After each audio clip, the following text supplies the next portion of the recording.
Ok, bonjour à tous, Xav Chivaya de retour, podcast pour l'homme libre.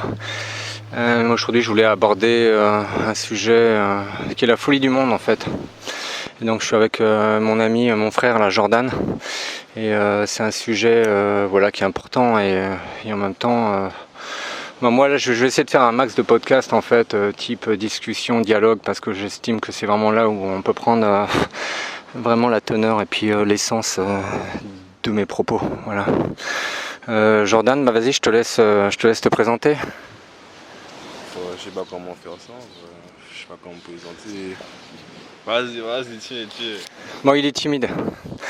Le sujet d'aujourd'hui, c'est la folie du monde en fait.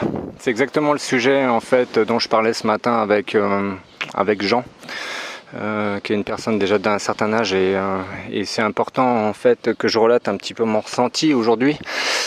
En fait, aujourd'hui, on s'aperçoit que finalement, c'est un peu ce qu'il disait auparavant dans les livres, c'est-à-dire on est vraiment au temps des faux prophètes. C'est-à-dire les Indiens appelaient ça le Kali Yuga, concrètement une sorte de renversement des valeurs générales. Et ce qui est intéressant finalement, c'est que globalement on nous raconte en fait que des histoires sur plein d'aspects, des narratifs qui sont entretenus on va dire par les médias, les newspapers, l'environnement global. Et ce qui me semble être important en fait, c'est aujourd'hui, c'est de pouvoir d'une certaine manière exister, mais avant tout de résister afin de pouvoir vivre.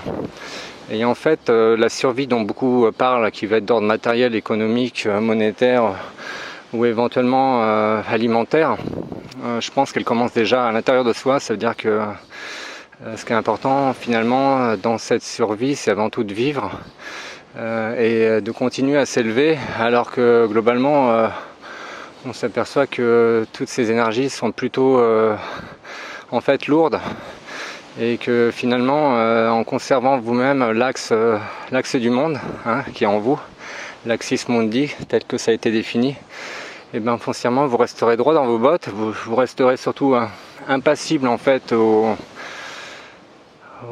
catastrophes, désastres, tourments sociaux et autres.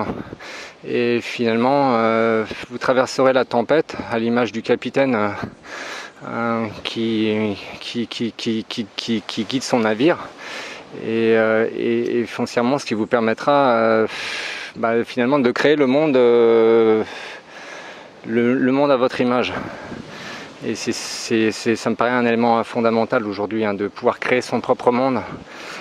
C'est-à-dire se libérer finalement de tout cet esclavage mental qui est en train d'être mis en place et qui pèse sur les gens, qui leur fait faire des actes un peu démesurés, incontrôlés ou nullement réfléchis, et finalement qui n'apportent que le chaos et la perte de soi-même et des autres.